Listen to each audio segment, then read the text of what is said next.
Hello and welcome to everyone joining us today. I'm Amanda McKenzie. I'm the CEO of the Climate Council, and I wanted to welcome you here to this webinar. And as we begin today, I want to acknowledge the traditional custodians on the land on which we're meeting today. And for me, that's the Wurundjeri country of the Kulin Nation. And I pay my respect to elders past, present and emerging. Obviously, an important lesson from the catastrophic fires that we've had in recent years that have burnt in much of Australia has been that Indigenous knowledge is just so important in fire mitigation, both the sort of activity that's been done in many parts of the country for time immemorial, and it's important for us to learn the lessons in managing risk into the future from a climate perspective, but also just in terms of how we manage our land. So I'd invite you as someone attending today to include the country in the chat that you're joining from today, so we have a sense of where everyone is from. And then I'd like to introduce our two fantastic speakers today. Firstly, my friend and colleague, Greg Mullins, who's written this brilliant book that we'll be discussing today.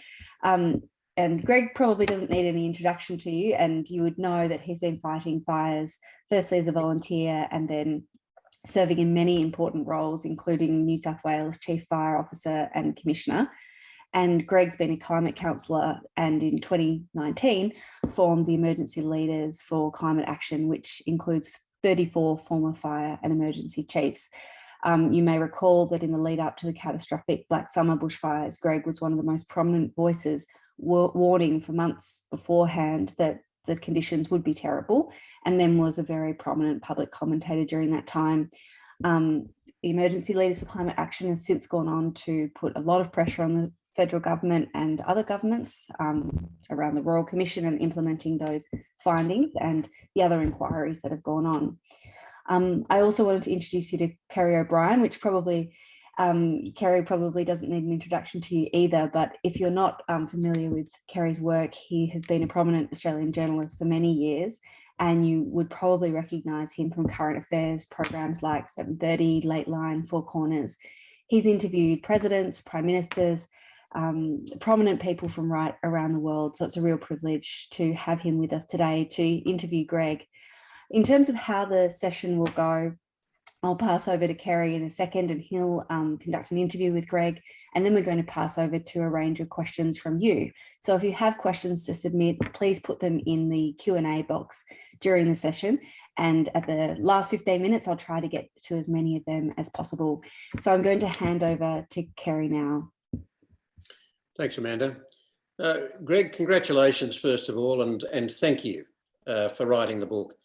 I've never read anything that I think gives such a graphic insight to bushfire fighting in general as you have done with Firestorm. And most certainly, it sure brought back the full horror of the 2019-20 bushfires so vividly. You've described those fires as Australia's first gigafire.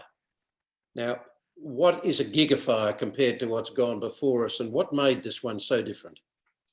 Yeah, well, thanks, Kerry. And I'm coming to you from Gadigal land in northern Sydney. And look, that was actually a term coined by the press. They talked about mega fires in California, in New South Wales, hundreds of thousands of hectares, or in Australia.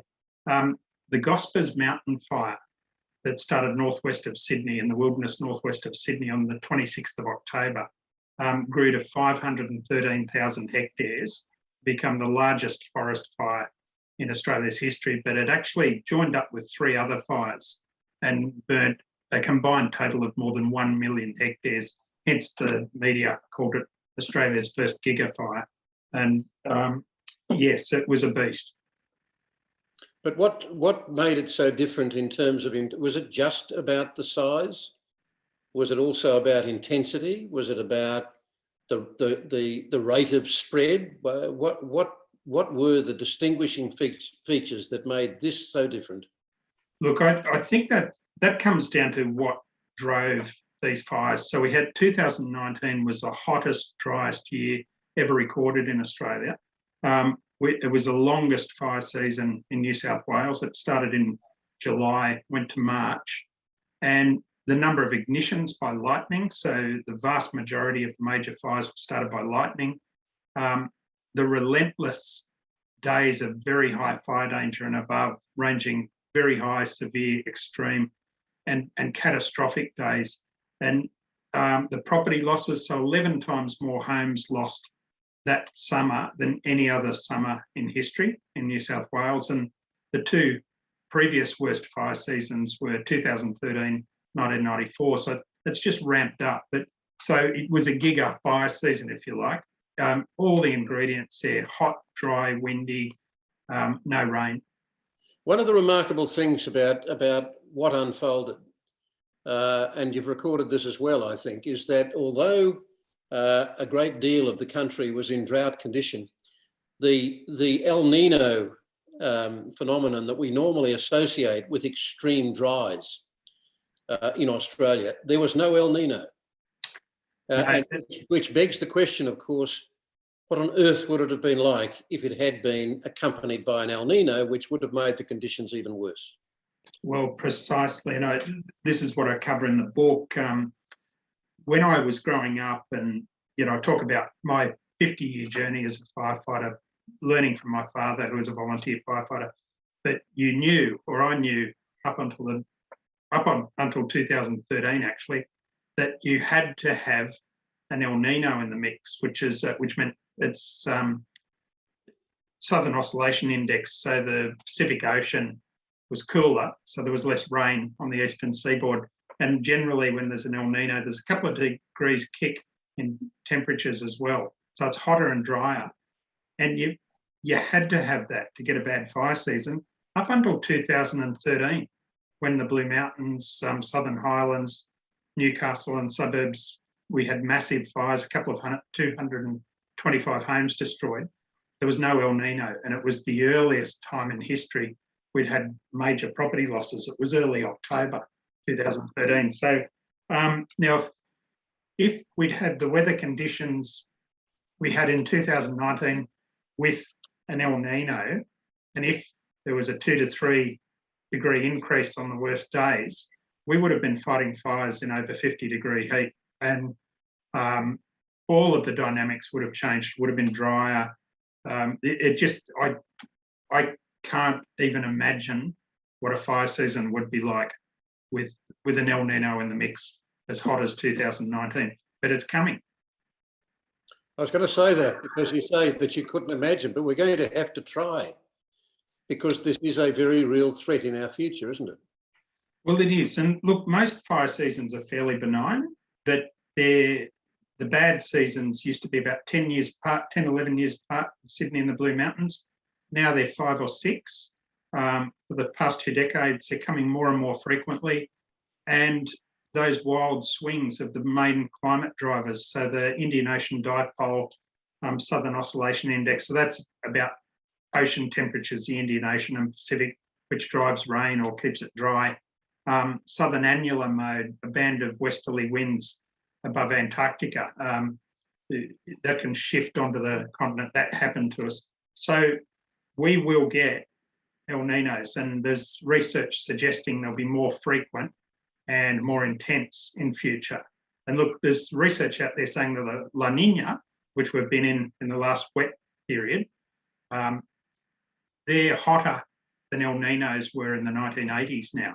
But of course they're wet, so there's not as much issue. But the weather patterns are changing, and it's climate change. There's no other explanation. Well, I want to trawl through this and how you have acquired your own knowledge, not just of firefighting, but of relating climate to firefighting. And you mentioned very briefly a moment ago that you fought your first big bushfire alongside your dad at the age of 12. What were the fundamentals that you learned from your father, who fought bushfires as a volunteer virtually right through the whole of your life, about the conditions that created fire danger, about observing the patterns of climate? What did you learn from your dad? Well, Dad taught me all of the basic ingredients. So you need fuel, you need an ignition source. He talked about the weather, so how much rain we'd received, whether there was drought or whether we'd had a wet winter. Temperature, of course, was very, very important. Relative humidity, so the moisture content in the air, when it's very, very dry, fires move far more quickly and you get spot fires. So the sparks burning leaves and twigs and bark in the convection column can stay on fire because the air is so dry. And wind was the big factor. He talked about how steep slopes were, taught me how fires accelerate uphill. And the big thing that he told me back in the day was there's patterns of weather. And again, he said about once a decade we'll get a very bad season because that's been the pattern for the last couple of 100 years. Once a decade, you'll get very hot, dry weather on multiple days, and that's when we'll lose homes. But most years, yeah, you'll get fires. Some will be a little bit worse than the others, but there'll be a day here and a day there. And he could pick a bad season. He could pick a bad season coming, couldn't he? He could. And look, he used to watch different sorts of trees when they flowered. If they flowered early, he said, okay, it's been warm. We didn't get our winter rains as much as we have in the past, so it's dry. We had the winter westerly winds on the east coast. They'd come late July and into August. And if it was already dry, we'd start to get fires. But they were never that much of a problem because it was cold. And then over the decades, I'd say in the book, we used to go camping a lot. And the Queen's birthday weekend in June and Easter, we always got rained out. It was a bit of a joke. You know, if the Mullinses go camping, get your umbrellas and raincoats and boots. But that started to change. So it became drier and warmer. So we weren't with the big padded coats anymore. So we just watched it change over the years. So in your decades, fighting countless fires and rising through the ranks to the top, how much was it a part of your job to learn and understand the science behind what makes fire, how to fight it, and the role of climate, and what it is about climate that contributes? Well, look, I think it was crucial because as a head of a fire service, you're a risk manager on behalf of the people of your jurisdiction and the government of the day. So you have to deeply understand what the risks are. And Fire and Rescue New South Wales is an urban fire and rescue service. So we, road accident rescue, hazardous materials, building fires. But we also looked after, I'm a volunteer with the Rural Fire Service now again, looked after a lot of urban bushland interface. So we worked very closely with what we call the Bushfire Brigade before 97 when it became a single service, now the RFS. So it was incumbent on me to know everything that I possibly can, working with my colleagues in the Rural Fire Service, National Parks, Forestry, and interstate fire services to say, what are the risks? How can we mitigate those risks and if we accept them, how do we then deal with them? So it was straight out risk management. You had to know your stuff. And if you're a bit like a general in the army, you had to know about fighting wars. Yeah. From the book, it sounds like the 1994 New South Wales bushfire emergency was a turning point for you, a point from which you've concluded that, quote, we were on an increasingly dangerous trajectory, resulting in more frequent natural disasters, increasingly on a scale beyond our ability to manage or control. Now, why a trajectory which implies a clear long-term pattern rather than a series of unfortunate random natural disasters? So what I was looking at was the frequency and the severity. So it became very clear, and that statement was with the benefit of hindsight. A few years later, I thought that's when the penny dropped for me, because that season came out of the blue. My dad didn't pick it. A lot of the old timers didn't pick it. People in the emergency services thought, no, we'll be fine, because we had heavy rains in November. And that, to me, is always shutting the door on major bushfires in Sydney and the Blue Mountains, because it stays moist until later in the season when the bad fire weather moves south, because it moves from north to south. And that's about passage of high pressure systems. But it just stopped raining and then got very hot near the end of December 1993. There were fires on the north coast, and that was pretty normal. But then the whole state was ablaze by the first week of January. And we couldn't stop the fires and we ran out of resources. We had firefighters here from every state and territory helping us, and none of it was enough. So that really piqued my interest. And I started talking to people, started reading. I applied for a Churchill Fellowship to go overseas because I'd heard firefighters in Spain, Mediterranean countries, they'd had big fires in '93. They had the California Firestorm in 1993, the Oakland Hills Fire in 1991. So I wanted to find out what their take on it was. And what I found was that they all said, something's not right, the weather's getting worse. And the weather is driving really big fires and we're not getting on top of them, despite having more technology, more firefighters, better training, aircraft, etc. So there is the observational element to this, there is the anecdotal element, but what for you now is it that makes it inarguable, or what is the compelling evidence that we're talking about clearly about a global pattern of natural disasters directly tied to climate change? Yeah, Kerry, you talked before, you said what made this different to just individual events and then a trend.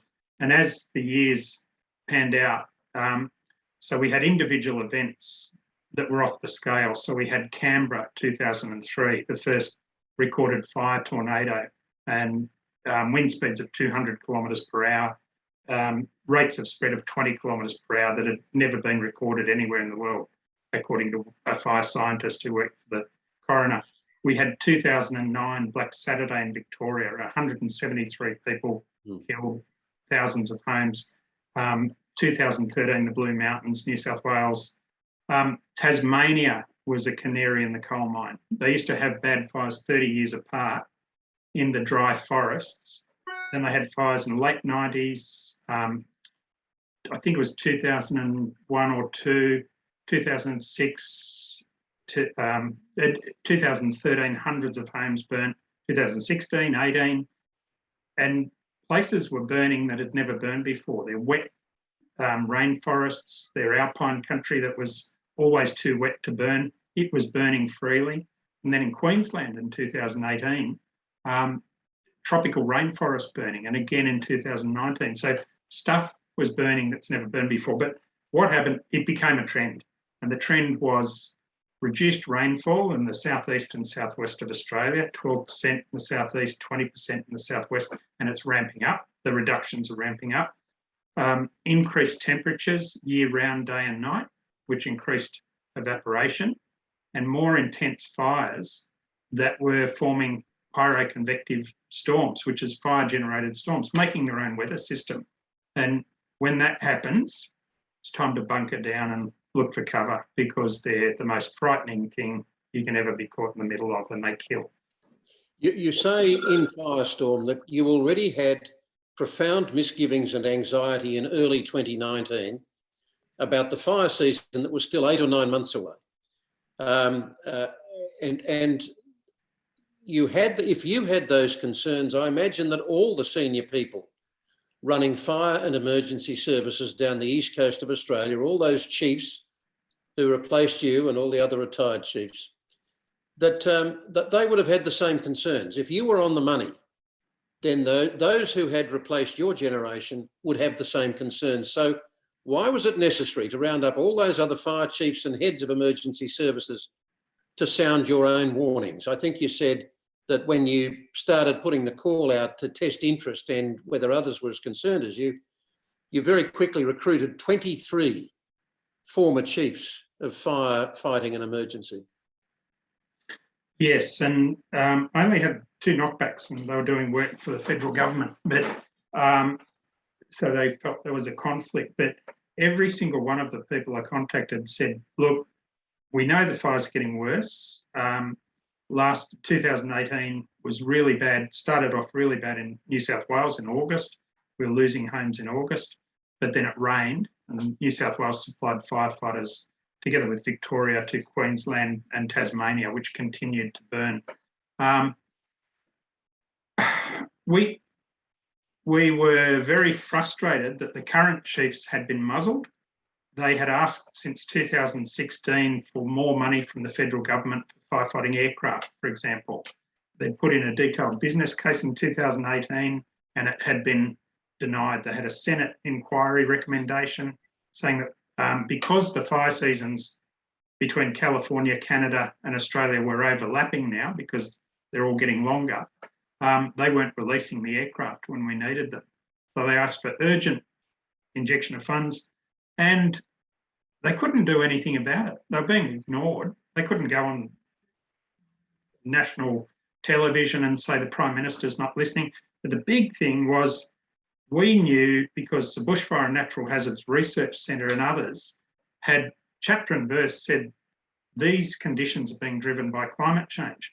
We wanted that out in the public. We wanted our Prime Minister and government to say, yes, it's time that we took emissions action be fair income about it, because it won't make any difference to us because a lot of it's locked in. The Royal Commission said this, that by 2050, if we take strong action now, we might be able to stabilise the temperature and then eventually drive it down. And that's why we stepped into that space, because I'd been beaten around the head when I tried to speak up in 2009. You were beaten around the head when you were the fire chief. And you're saying that those who replaced you and others, they were in the same position. They were going to be beaten around the head if they stuck their heads up in public. Oh, absolutely. And Kerry, you'd remember there was a Four Corners episode probably a year ago with a former Chief Australian Scientist, the former Head of Treasury, former Head of Prime Minister and Cabinet all said we self-centred because they just didn't want to know. So, you know, yeah. And I did. You know, I self-censored, but as the head of the Fire Authorities Council, I was president and board chair for 4 years. And before me, Lee Johnson, who was a commissioner in Queensland, we put a lot of effort into getting speaking points on climate so that we could introduce it. But frankly, when it's gladiatorial sport in Australia, and they always do the thumbs down for anyone who talks about climate change, the fire chiefs at the time had fires to fight. They weren't going to jump into the debate. When you, I mean, you just prompted me on one point when you said, you know, thumbs down if you tried to talk about it. What did you think? I remember the Deputy Premier, the then Deputy Premier in New South Wales, Barilaro. I can remember him saying that anybody who dared to raise issues like climate change while the fires was burning was a bloody disgrace. What did you think of that? Oh, I suppose I'm just a bloody disgrace, Kerry. Wait, so we got called names, and yeah, another thing I learnt from Dad when I was a primary school kid: if they start calling you names, they've got nothing. If they get personal, they've got nothing. So just ignore them; they're bullies. Yeah. So how did you go with your lobbying? Because you started cranking it up, I think, around April of 2019, thereabouts. So you had a run of some months to try and persuade the Morrison government to actually do more than it had. How did you go by the time the fires really started exploding? Look, we wrote a couple of letters. We had phone calls, emails, trying to get, and finally in July 2019, we had a reply from the Prime Minister, which basically said he was too busy. And then some weeks later, we had an email saying, look, I've delegated that to Angus Taylor. Angus Taylor didn't know it had been delegated to him, obviously. And we only got a reply when the media, on the very day that the media started to ask, why wouldn't they meet with the ex-fire chiefs? And questions were asked in Parliament, we had a phone call from Angus Taylor's office. So it was an amazing coincidence. But it wasn't until December had a meeting. So in the book, you refer to the circulation of misinformation during and after the fires, quote unquote, much of it well organised and intentional, endeavouring to discredit you and the other ex-fire chiefs for claiming that the severity of the fires were due to climate change. Did any of that stick, do you think? Did they have a point? I mean, when you say it was misinformation, give me an example. How bad was it? You had members of Parliament and certain media personalities saying these fires were caused by arson. And there was one member of Parliament said, yeah, it's like terrorism. These fires were caused by human action, but not climate change. It was arsonists, and they should be locked up. It was the police figures showed there was less arson than in an average year in previous years in Victoria, South Australia, and New South Wales. That the New South Wales bushfire inquiry went chapter and verse into the stats and said most of the major fires were started by lightning, and there were very few started by arson. So there was the old chestnut of the 1851 bushfires were far worse, and that's, you know, there was no weather bureau, so no weather records. It was a new colony with scattered squatters and farmers. There were no fire services, no forestry, no national parks, and no records. So anyone could say whatever they like about that, but they'd have to base it on some newspaper accounts of the day. And so it was just dragging up whatever they could, very clearly trying to get the focus off climate change. And there were personal attacks on me, again, Lee Johnson, former Commissioner of Queensland Fire and Rescue.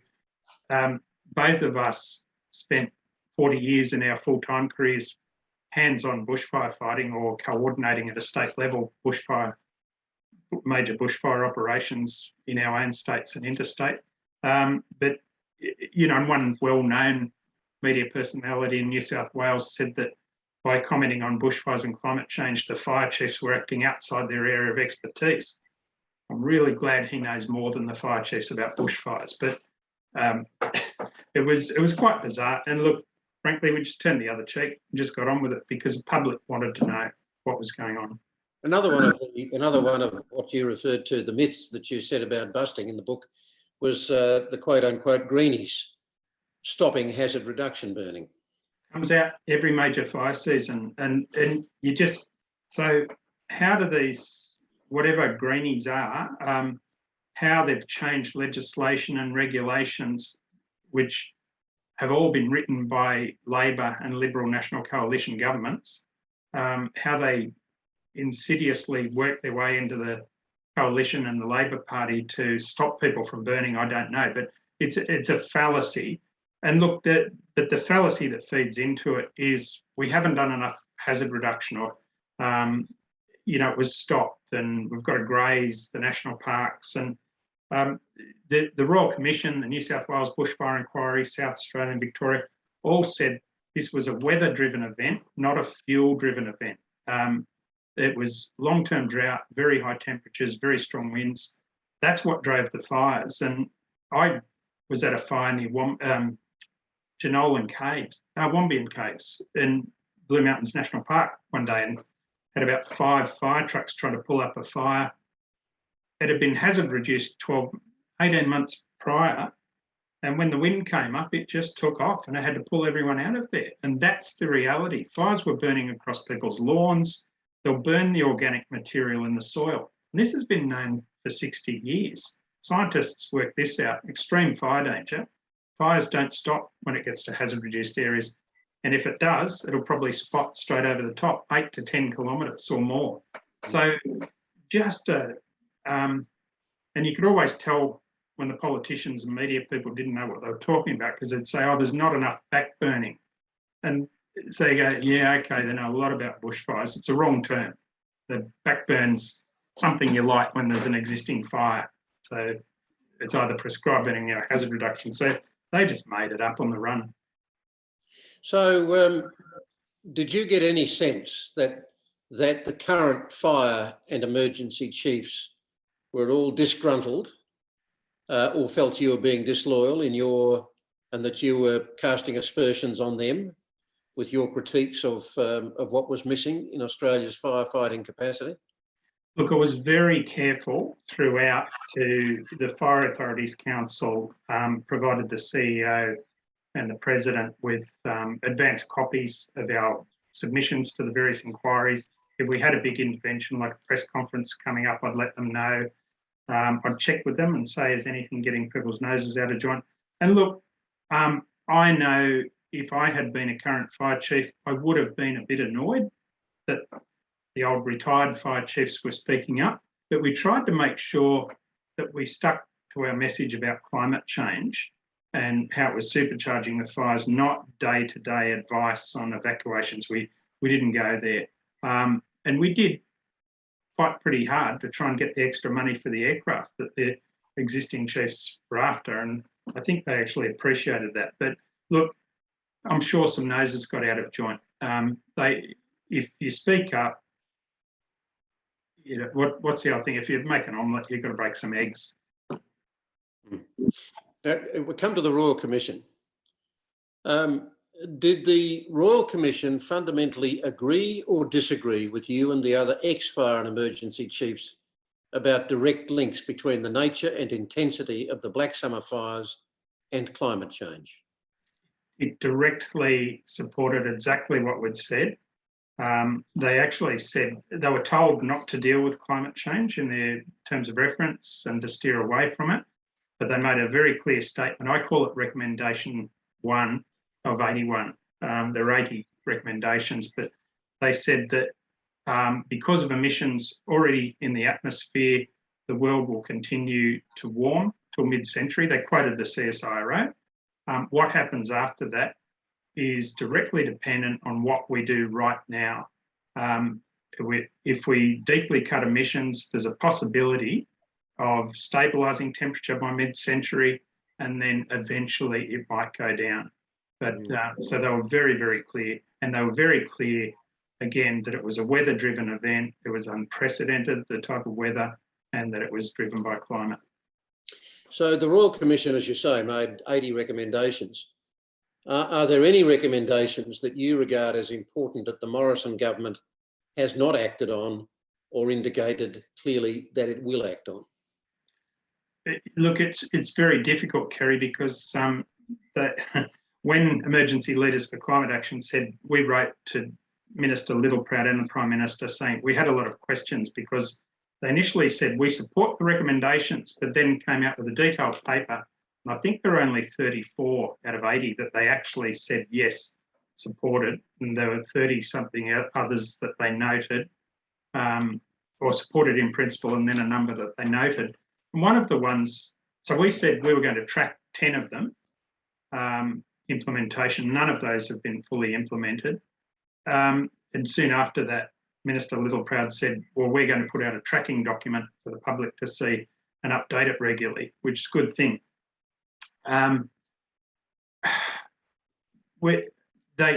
You can't find that now because it's gone to a new agency and they haven't updated it for 6 months. So the Royal Commission pointed out there'd been about 129 previous bushfire inquiries, most of the recommendations sitting on the shelf. Please don't do that to our recommendations, but that looks like what's happening, and that's pretty tragic. So what would be the one or ones that would most concern you? What are the glaring ones? Look, they've done some good things. They've started the National Resilience Agency and they've given it a couple of $1 billion, but where the money's going or if it's being spent, that's unclear. So there needs to be a great deal more transparency. They've put more money into climate tracking with the Bureau of Meteorology, but that's unclear as well. Big one, again, and it's unfathomable, is yet another recommendation to have our own small fleet of large air tankers because we can't get them when we need them the most in the Northern Hemisphere. And they just said noted. And when I wrote to them and said, what's that mean?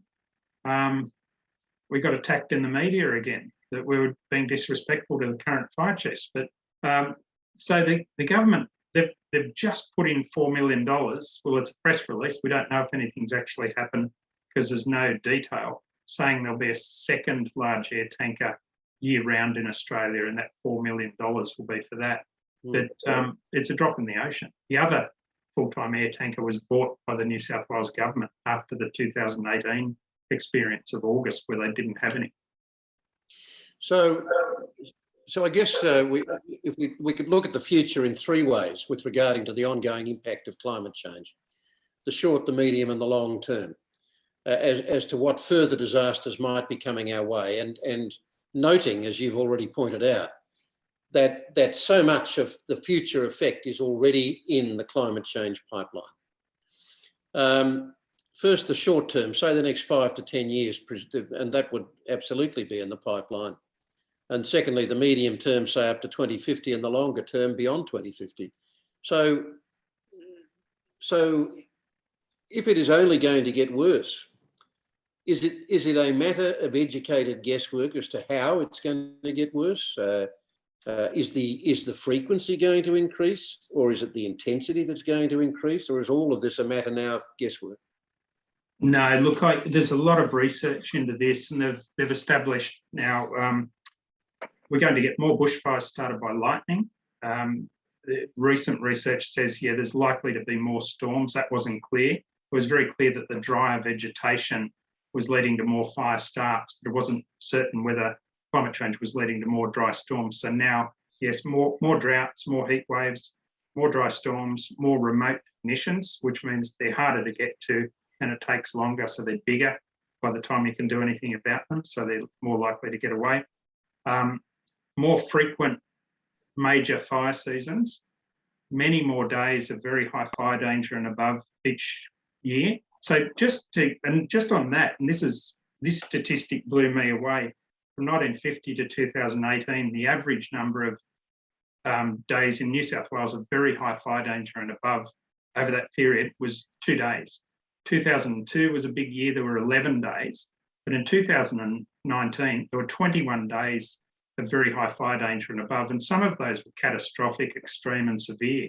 And we were losing houses. So it's just, and look, there's one study that talks about current trajectory of warming. By 2040, those weather conditions are going to be average.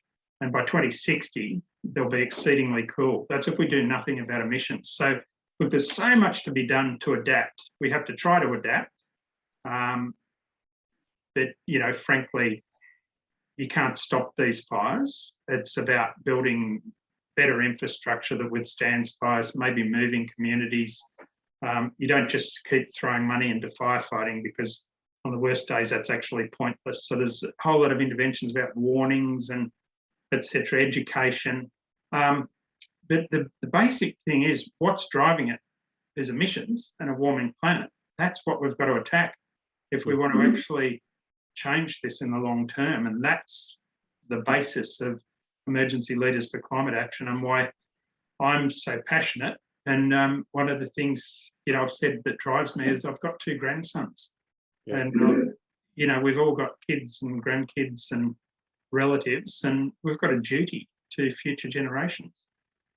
I'm going to come back to that in a second, but you've observed that firefighters have become adept at fighting fires in the high 30s and low 40s of degrees.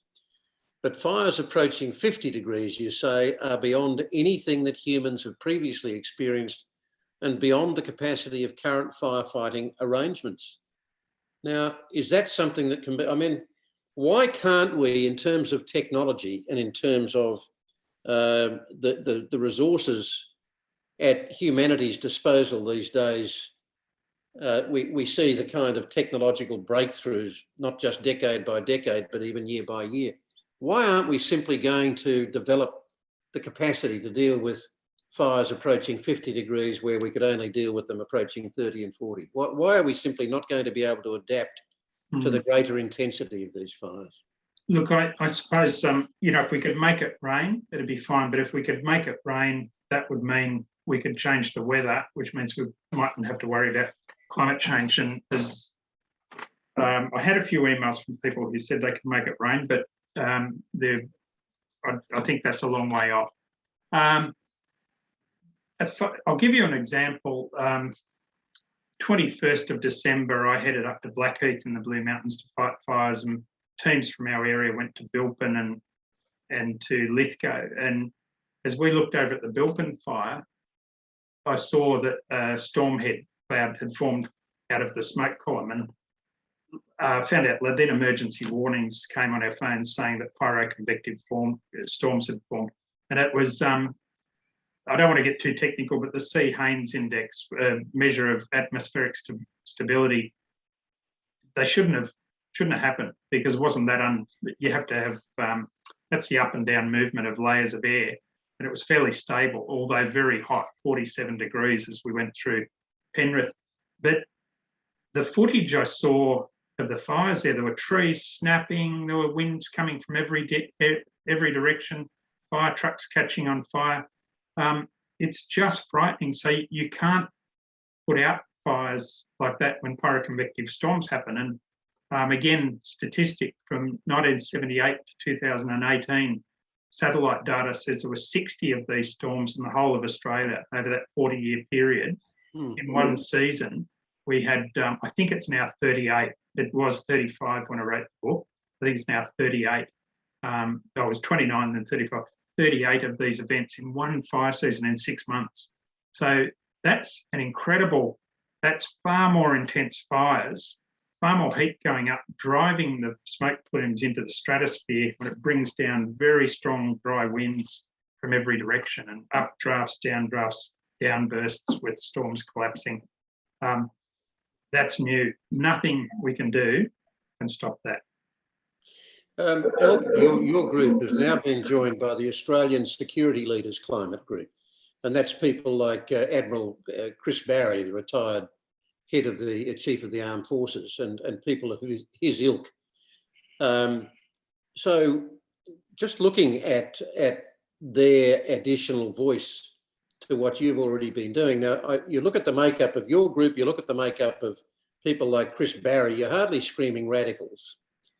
Do you have any confidence that your voice is strengthening? Do you have any confidence that you can break through with your message, that you can force politicians and governments to pay more attention to climate change than many have?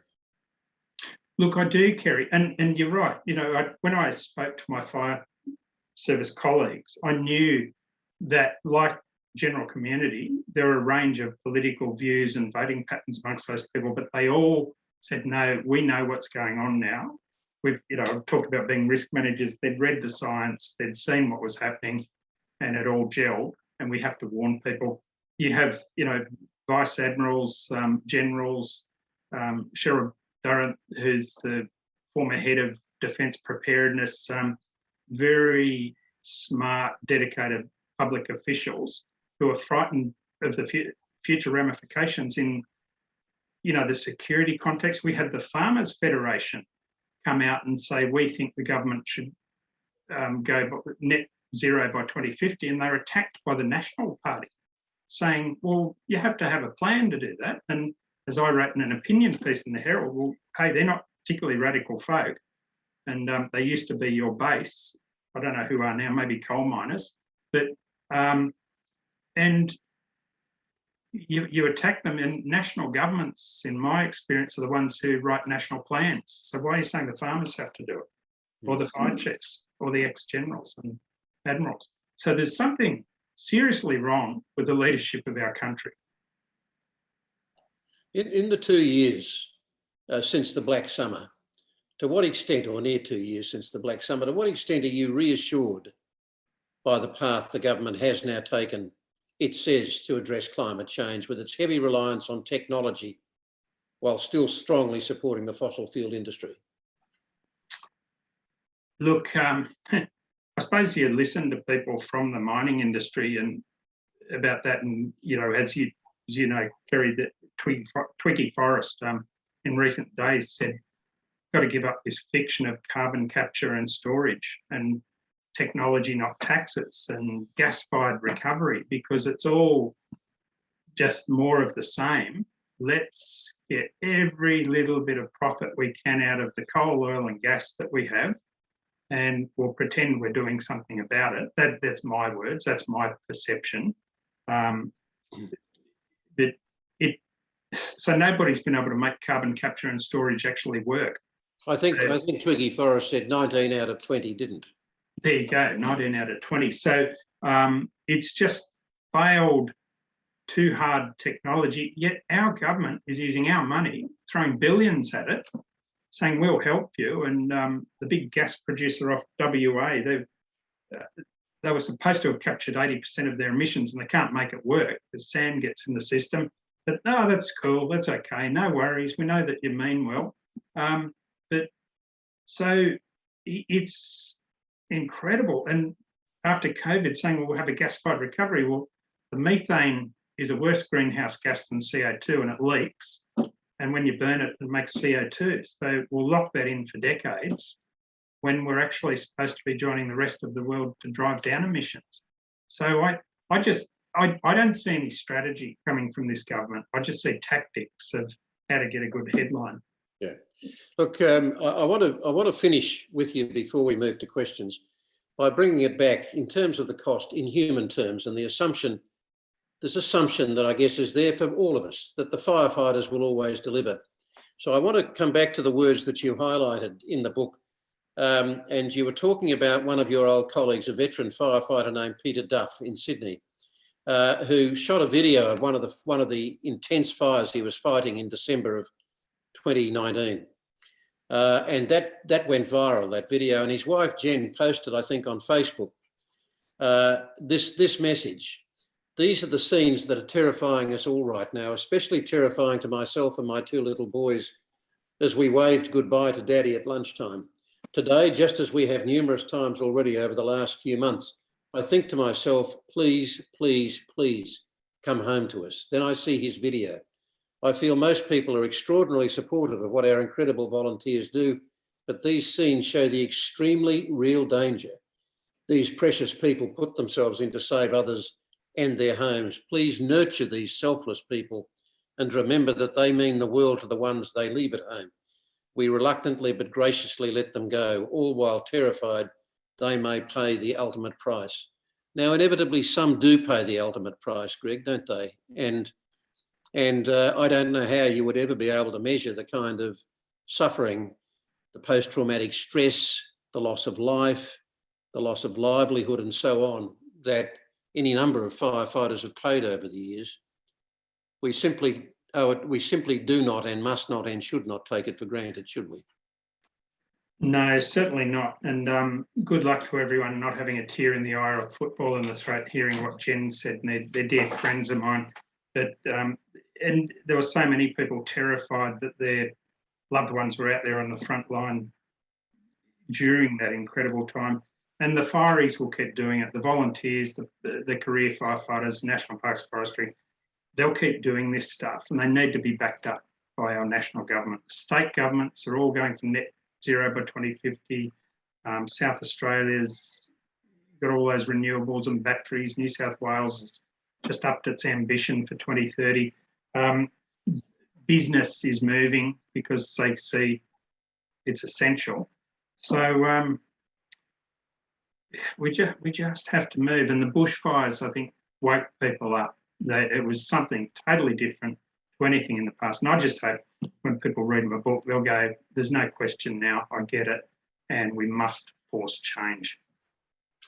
Thanks for participating in the conversation, Greg. And I'm going to hand it back to Amanda Mackenzie now, who's going to take us through some questions from the audience. Really appreciate your expert time, Kerry. Thank you. Pleasure. Thanks, Kerry. And there's been lots of questions coming through. It's a big audience tonight. Greg, there's a huge amount about politicians. What does it take to get the federal government to act in particular? A lot of commentary on how do we get Scott Morrison to appreciate how serious this is. And Derek, a former CFA firefighter, said, how can ordinary people convince governments the urgency of dealing with climate change if Greg can't? What could we do to add to your voice, Greg? Yeah, well, look, thanks for that one. And if you listen to the Prime Minister, his rhetoric changed very subtly at first and then more and more during the fires because, sorry about this, his pants were on fire in the media. And that means everything to this government is their image. So he changed from it's not a factor to it's ridiculous to, yes, of course, it's a factor, one of many, to it's the main factor, to we'd like to get to net zero by 2050, but he's got a small group of recalcitrants in his government who Malcolm Turnbull said were like terrorists who, if they didn't get their way, trying to move. Now, so I think the Australia Institute did a survey, what was it, over 80% of people want action on climate change and only 12% of people think a gas-fired recovery is a good idea. They listen to those polls. So writing letters, becoming active, and you can see presently there's a federal election coming on, and in my area, the local member is Liberal National Party, and he's becoming more and more vocal on climate, although he votes exactly the same way as Barnaby Joyce when it comes up. He won't back Zali Steggall's climate bill, but they're becoming very vocal because they know the community is shifting. So together we can make a difference. And you know, maybe it's time they got booted out, gave somebody else a go who might actually be able to get there. They can't fix their internal rifts. Maybe they're not fit to govern. Thank you.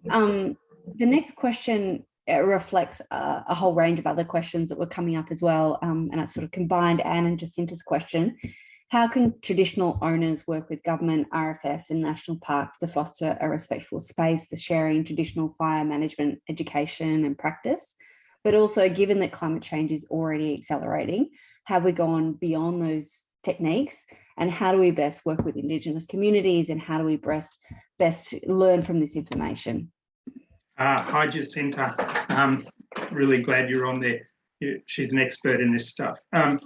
So, look, as I said in my book, and as I've said publicly, and in our submissions to the Royal Commission and various inquiries, we must harness the knowledge of the people who were here for 60,000 years. And unfortunately, I mean, where I live, they were driven out, killed by disease or other means 200 years ago. So we've got to reintroduce that knowledge from areas where it still exists. And there's a number of organisations like the Fire Sticks Alliance who are endeavouring to do that. Now, one of the things is governments aren't paying for this. They seem to think it's a free good, and they wouldn't send national parks rangers out without paying them. So if we want the benefit of this knowledge and people to learn in communities who are close to country and better understand their country, we actually have to provide the resources for this to happen. And it has capacity to help heal country, and there's less carbon emissions from the sorts of fires that they do. There's it's a huge area, but we must, and the Royal Commission said this, it must be part of the solution, is listen to our Indigenous brothers and sisters, help them to extend this to communities who understand country, and help us to heal. Thank you. The next question is about managing fire seasons, and John says the Royal Commission noted that hazard reduction burning had only a minor impact on slowing the spread of the fires. Given that we need to reduce CO2 emissions, is there any point in that type of burning if it doesn't slow the large fires? So how should we be managing the landscape? Yeah, great question.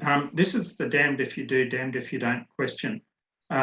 If we don't do hazard reduction, firstly, the forests get sick because they're adapted to fire. Most of them, not the ancient Gondwana rainforests near Dorrigo or in Tasmania, or the subtropical rainforests around Mackay that are now burning because it's so hot and dry. But dry sclerophyll forest, for example, coastal heath needs fire to be healthy. So we need to work in with the fire regimes.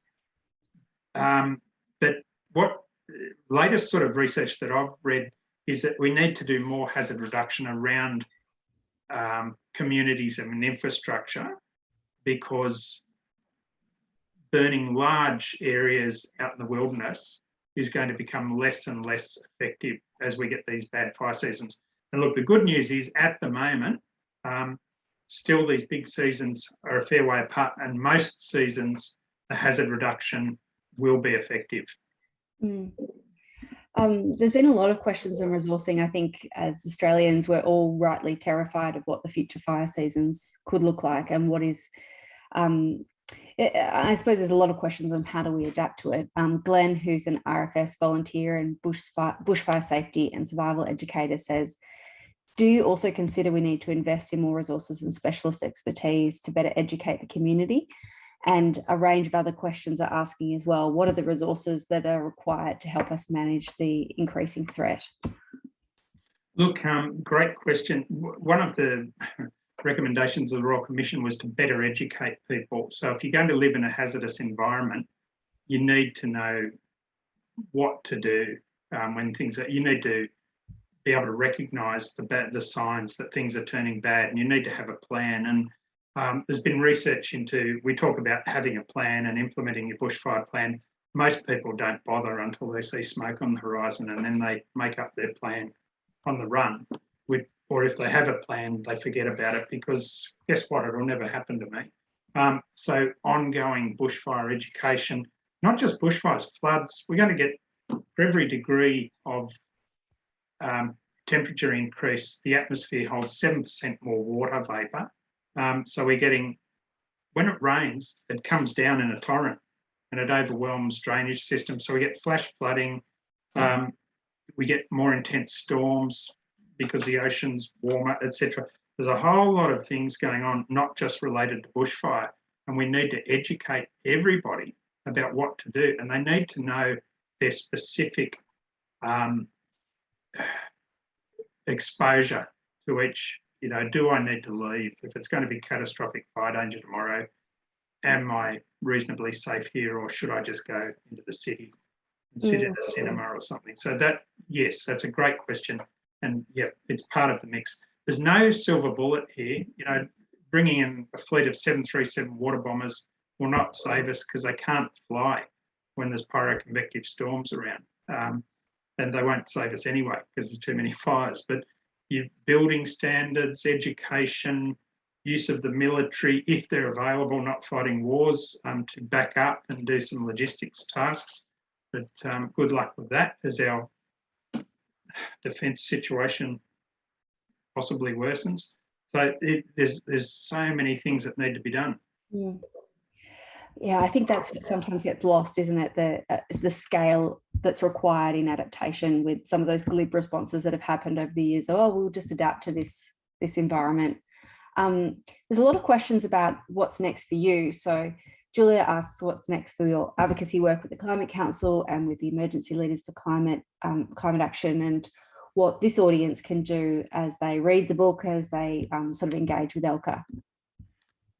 Yeah, look, it's almost a year since the Royal Commission put out its findings. So watch this space, because we had a meeting of the ex-fire and emergency chiefs the other day, and we don't really think the government's done enough on that front. So we'll be thinking about what to do there. Partnering with other groups like the New Security Group, there's Farmers for Climate Action, there's Bushfire Survivors for Climate Action, there's ACOS, who know the impacts on people of low socioeconomic status. So there's so many groups, and making linkages between them, aided and abetted by the Climate Council. Amanda, and thank you for your incredible work. And that we just need to reach more and more people and we can make change. And just, and I don't want to get too political, but that the movement at the moment for independence to stand in vulnerable coalition seats has really got the government scared. And that's why you have people speaking up on climate. But the trouble is, it's basically greenwashing, because the government's doing nothing. It's just words. So we've got to force them from words to action, or maybe a new government.